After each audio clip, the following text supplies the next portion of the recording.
guys. My name's Liana Ruppert. I am currently working as a CM for the Fallout TV show, which is very different than being a CM for video games, which there seems to be this misconception that I've always been a CM. I've only been a CM since 2021. Hi, it's me. And today I want to talk about something that's a little controversial, and that is being kind. It says a lot that is controversial, but I think that when you talk about kindness, a lot of people will put their own lens on that.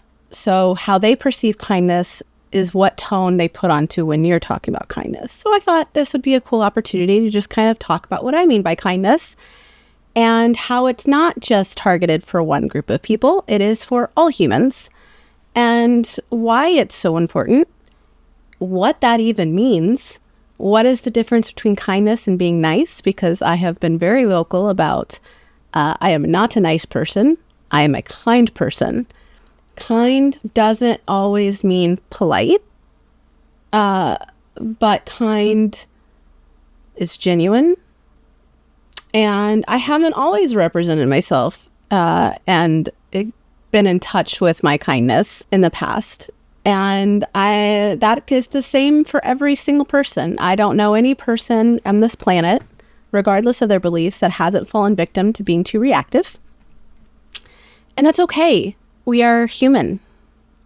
Make those mistakes, because how you learn is by making those mistakes.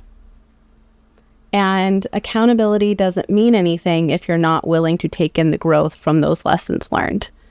And again, this isn't from one side to another. This is for everybody, because I don't even know if I subscribe to a side.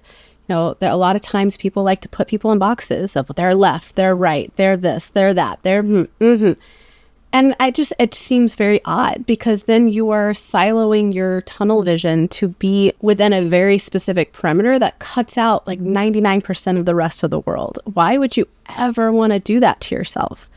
The world is so beautiful and so cool. I don't understand why anybody would want to do that. So this is just talking about that. This can relate to games. I will bring in real world games and game the discussions. But yeah, and if you're watching this and you hate me, welcome. I don't hate you, because I can't hate somebody I don't know. But I hope that you listen to this. And if you catch yourself responding already in your head, then recognize that doesn't mean you're actively listening. That means you're hearing solely to respond, and that gets nobody anywhere. I often get people ask me, like, how are you so patient when you're talking to people that are very angry with you? And that can be anger at me for a game. When I was a CM, I was the weekend CM too. So I was working a lot of weeks, 7 days a week in the weekend triages. I'm also a big reason why some of the bugs that were player friendly got to stay in longer than they should have, because actively advocated for players to be able to just have a good time. Like, it's not that serious. It's a video game. Like, let them have a little bit of fun. This is relating to kindness just in the real world. This is relating to everything. So before I go into that, just a little bit of backstory is, I've been very honest online to the point where people are like, you share a little bit too much, which fair. But I'm glad I do, because I have had people that have been very reactionary in the past too be like, it's been nice to see your evolution. And it made me realize that I had some evolving to do myself, which is good. We're humans. We should all be looking out for each other and inspiring each other's growth. Because if you're not growing, what's the point? Everybody has their own individual universes, and those universes are built up by their experiences, their memories, their wants, their dreams, their bias, everything. So you can have 5 people in the room and you are looking at 5 entirely different universes. Even if there's a lot of commonalities, everything in this world is subjective. Everything. Even science, apparently, because you have flat earthers and there's science about that, but you'll still have people with their opinions. And instead of condemning opinions, just recognize that they're different and then try to find just one bridge of commonality. Because if you can do that, then you've learned how to see the human in other people. And that will make your experiences a lot more meaningful, your interactions a lot more meaningful.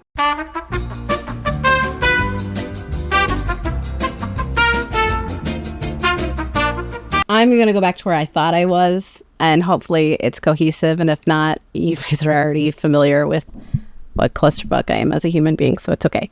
But in terms of, those universes, if you can find the human in each other, finding that common ground, even if it's a person that you despise and has completely opposing views from you, you have to understand those views didn't come out of nowhere. That is a product of the way their universe has been shaped. And you are not required to give those types of people your time. However, it's important to note how meeting aggression with aggression does nothing to build bridges. And I know that's a triggering word for some, but I mean actual bridges, not synonyms. It does not allow for a moment of connection. All it does is increase aggressiveness and increase defensiveness. So if your goal is to put more aggressiveness out there, then that's a good way to do it. But if you genuinely want things to get better, you have to put aside the ego and look at the human in each other. The one thing I really love about returning to Hinduism is a lot of times you'll go and you'll see people just be like, Shiva, Shiva. And it's about seeing the Shiva in each other. God is everywhere.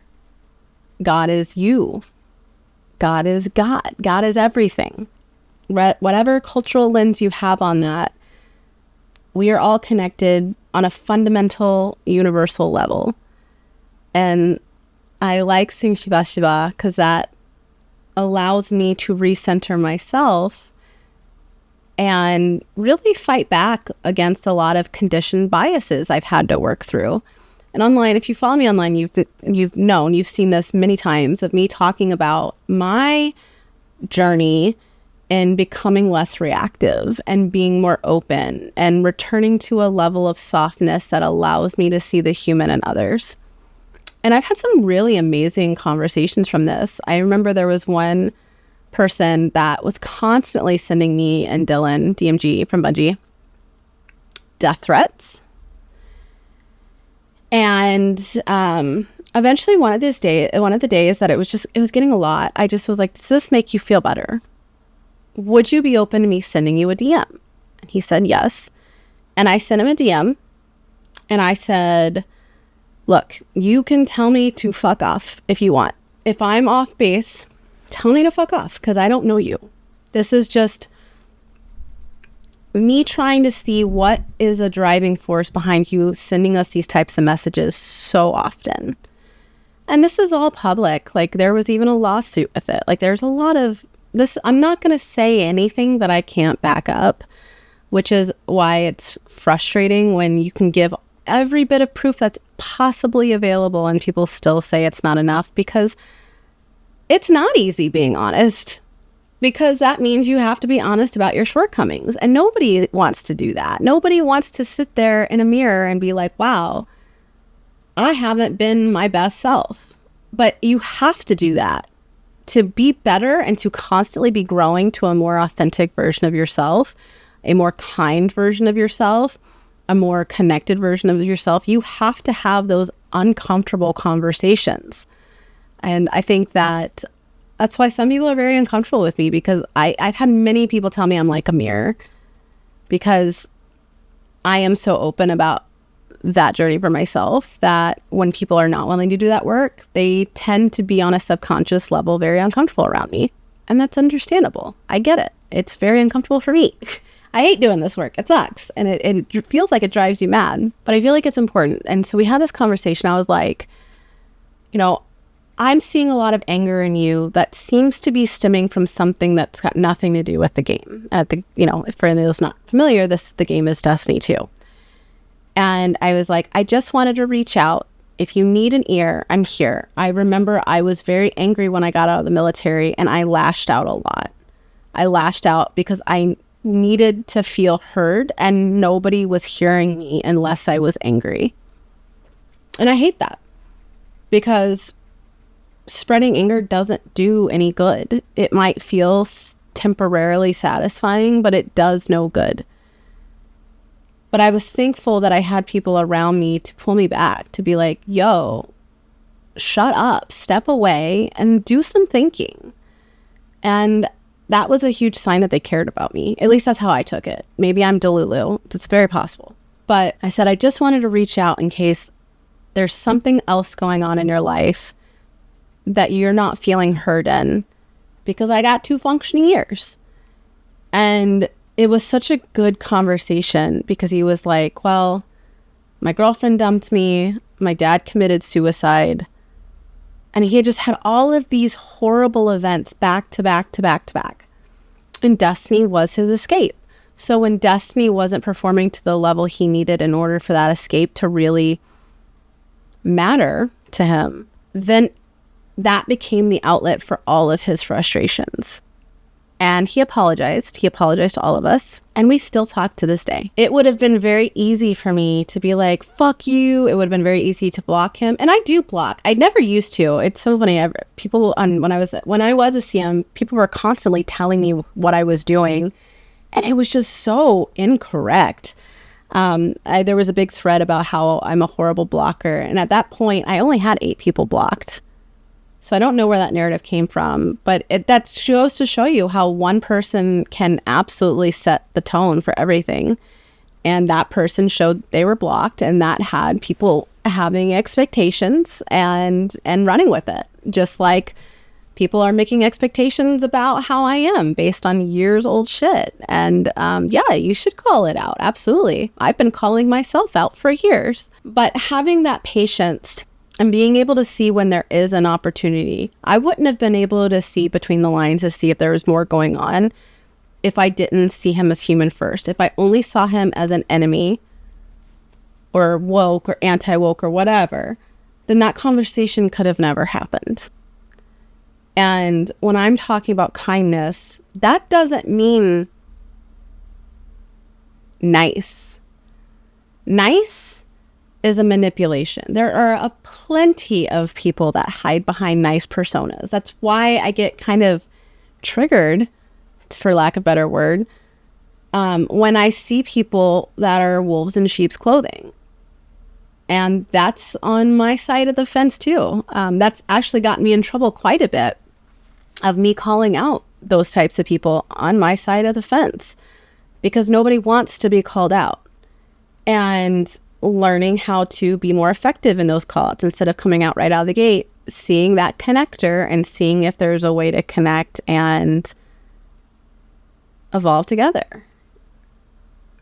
Nice is a manipulation. Nice is a face mask. Nice can sometimes be genuine, but it's often used as a shield. Kind, however, is action. Kind is genuine, because kind comes from the baseline of operating from a place of love. Not right, not correct, not superior, but from a place of love. Because we all are just love. Like, our innate state of being is love. And not to, live up to my hippie name, but babies aren't mean. Babies don't experience racism. Babies don't experience bigotry. Babies just are vibing and figuring out life. Our innate state of being is not anger. Our innate state of being is not hatred and putting people in boxes. Those are all learned behaviors that are facilitated by whatever life algorithms, for lack of a better term, are determining how you see and operate within the world. And kind sometimes is harsh. Kind sometimes is leaving. Kind sometimes is just simply removing yourself from the situation. Kind is sometimes standing up for what's right, even though you know you're going to get a lot of heat from it. And again, I'm not talking about one side to the other. I'm talking about all people. I had some incredible conversations. YouTubers that have gone after me. I don't go back at them. I DM them. I try to find that connection first. The few times you've seen me go after publicly is after repeated DM conversations were ignored. Very easily can be seen with Andy Mian, or however you say his name. He kept going after me. And so I DM'd him. And then he wouldn't respond, and then wouldn't respond. And so then, I responded back of like, this isn't true, but here you go. And then eventually he responded. You gotta see the people. You gotta see the people. And it's not a sign off to be witty when I say choose kindness, especially when it's hard. I very much mean that, because kindness, when it's difficult to be kind, is where you can recondition yourself to return to that innate state. You can shed a lot of those biases and built up frustrations. It's kind of like a mini factory reset. And it also sets the example for the people around you. When you're constantly operating under that parameter, people will see that. And then they will realize coming at you with hate isn't going to do what it wants. They're not going to get the reaction they want, because that's not the level you're operating from. And it takes a lot of work to get to that level. I've been, again, very honest and upfront about how much personal work I've been doing to unlearn all of those behaviors that have caused me to be very reactive. And I think it's important that everybody does that. You can also see me calling my own friends out on this. I've had friends defend me to other people, and they get really defensive and like, fuck you to those people. And and talking about how they look and all this shit, which is so not what I'm into. And even as of this last week, you can see me replying to friends being like, hey, y'all can have this conversation about me, but please don't resort to insults. If they want to do that, that's on them. I don't know them, but I know you. I'm friends with you. And this is not the behavior that I would like to purport. So the actions are matching up to the words. Kindness is action. Nice are words. And I think that people also value social media a lot more than it should be. And if you don't believe me, bring up some of the petty shit and some of the stuff that feels into the world online to anybody that's not online, and you say it out loud, and you will see how dumb it sounds. Online feels a lot bigger than it is because it's there in your face. You have a tangible receptor to show you what's going on. It is an echo chamber. Social media is meant to connect. It's meant to inform. And people abuse that regardless of their backgrounds, regardless of their views. And I think that if we could all collectively, every single human on this planet, strip away their beliefs, strip away their lens, and at core return to the human self. And if we operated from that level, I think social media could be an entirely different landscape. There is a reason why social media algorithms reward bad behavior. And that is why since social media, YouTube, Twitter, Reddit, all of this has bloomed into this massive microcosm and macrocosm, that you've seen those negative tags be more weighted and more fruitful. There's a reason why backlash, canceled, all of that shit are top trending items, because the algorithms reward that behavior because it produces engagement. There's nothing people like to do more than to feel vindicated and to feel right. Because in the real world, none of us are in control of anything, especially now when, we're in recessions and there's just so much, layoffs are insane. It's a scary time for a lot of people. And when you're scared, you're looking for something to give you the validation that you have some kind of say in it. And you really don't, not in any meaningful way. And when you can learn to let go of that control, which is something I've wrestled with, like I'm a control freak. I'm a learned and recovering control freak because that was a trauma response. I've said this many times, but for any new listeners, I grew up homeless off and on my entire life from a child up. I had a very abusive upbringing, very abusive, to the point where I had a parent try to kill me. I had a lot of trauma responses because of that. And the industry has been very traumatizing for me. I've been chewed up and spit out by friends as much as people that see me as an enemy. And having to let go of those trauma responses, which are learned behaviors to help protect you, is hard, because you can't recover from the trauma if you're not willing to let go of the learned behavior you got from it. And that's a really hard pill to swallow. But I'm really glad I did. And I'm seeing the fruits of that evolution now. And I don't need that validation from anybody but myself. But to see how different my headspace is now than it has been a year ago, 2 years ago, and seeing how that is an authentic change, not me just putting words on a screen, helps.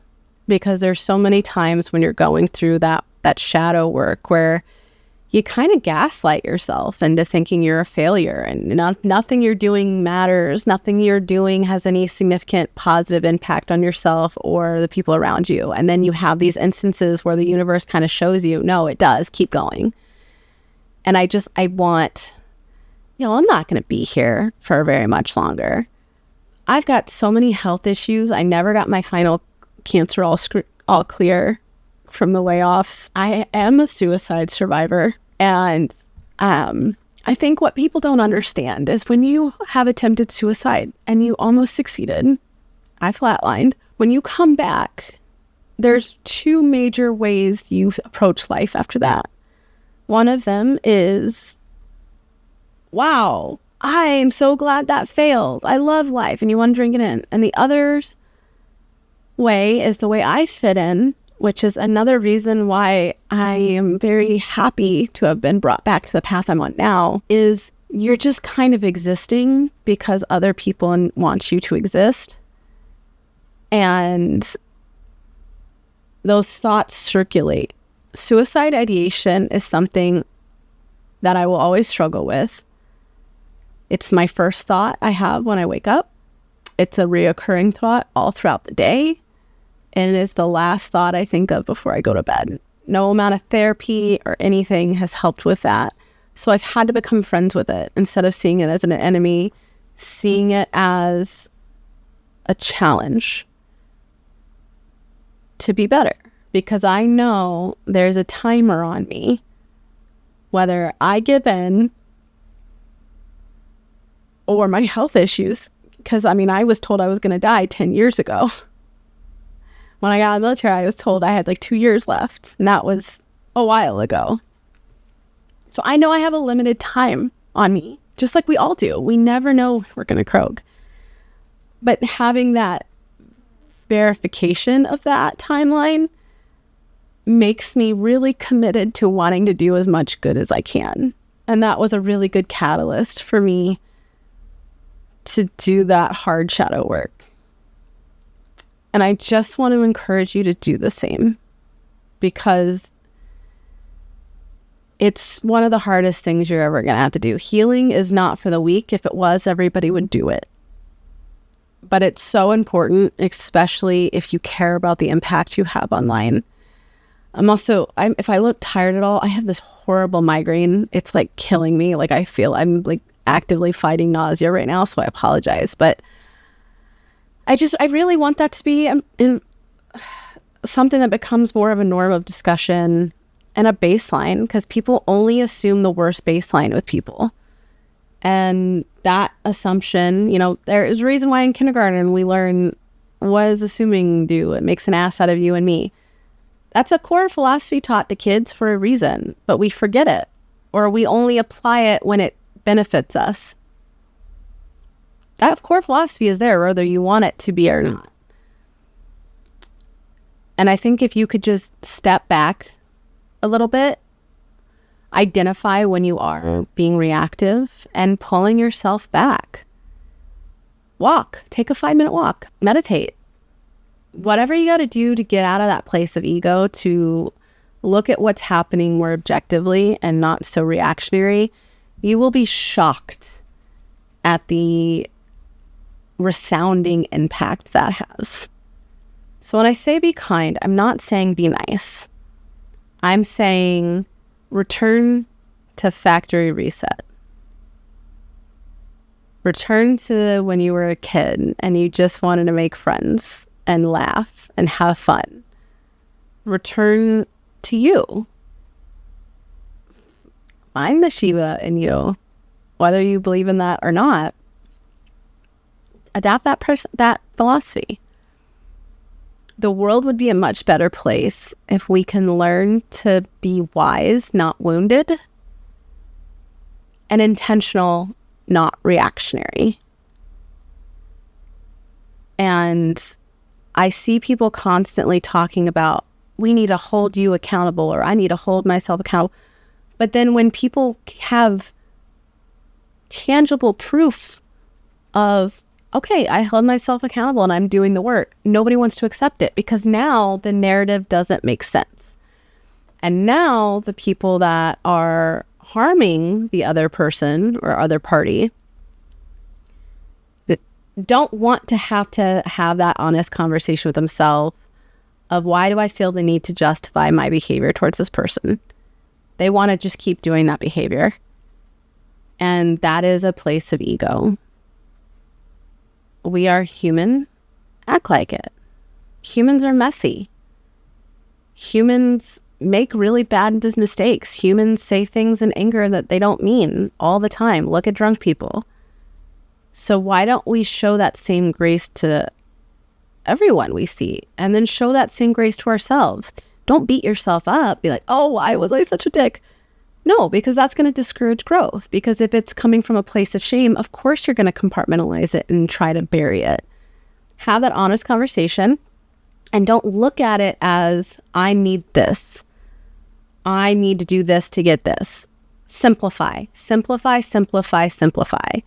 Instead of beating yourself up, be like, this is such a great opportunity for me to learn. Thank you for this opportunity to learn, to continue my evolution. There's a reason why really spiritual and really philosophical people welcome misery. It's not because that they're comfortable in that setting, but they know that real change comes from when you are challenged the most. Real change comes from when you're in the fire, not when you're comfortable. Everybody loves to talk about the butterfly analogy, but what they don't talk about is, imagine how fucking terrifying that is for the caterpillar. Yo, dog. Like, seriously, like, when a caterpillar does their cocoon thing, they don't know what they're doing. This is a primal, innate reaction that they just know they need to do it. And they are getting ripped apart on a molecular level. But look at what happens. But they couldn't get to the butterfly evolution until they were ripped up. It's the destruction and creation, which I've talked about many times on this channel. Destruction, recreation, destruction, recreation. If you're on the path of growth, you have to be prepared to die 1 billion times and be reborn 1,000,001,000 times. And when you recognize that pattern of evolution, it's easier to ride the wave of the destruction phase, because you learn to not fight it. You learn to kind of trust fall into it, and it's much easier. And I'm putting that into practice, because last year was so challenging for me in a way that a lot of people don't know about, because some of those struggles have been really personal. But I lost everything last year, not just my job. I lost everything last year. And I had to confront every single one of my worst fears last year. And I thought I was going to die. If you look at my call history, you'll see many weekends where I was talking to a crisis line. I also volunteer as a crisis counselor. But it was worth it. And I'm seeing the fruits of that now. Because even with everything going on, I am at peace. And I know who I am. And that's not something I could say before. So I hope this made sense. I know I'm going to get a lot of hate on this, because I'm getting hate on every platform. And I don't care if you believe me or not. All you have to do is search my name and you can see it. It's literally verifiable. But It's important. And even if you hate me, I hope you can recognize that you don't know me well enough to hate me. But if you want to choose to hate me, that is your right. But I hope something in this helps resonate, because you deserve to be at peace. And I genuinely hope you get that, because you deserve it. And that's to the ex-dev that is going after a lot of people and promoting a lot of conversations. That is to my friends that are being very aggressive and their retaliation. And that is to the people that are too scared to weigh in. It's to everybody. You deserve peace, and I genuinely hope you get it. Shiva Shiva. So thank you guys for tuning in. This was a little bit more serious of a video than I typically do, and I'm not going to do any dramatic cuts or anything in terms like of the memes like I have been doing, but I hope that this resonates. On that note, make sure you're prioritizing that self-care. You're drinking that water. I know it's not a Stanley Cup. I'm broke. This is off-brand Dollar General, baby. And I hope that you are always leading with your kindest foot forward, even when it's hard to do so. Arguably, that's when you need to choose that the most. So thank you guys so much for tuning in, and I will catch you guys next time. Bye.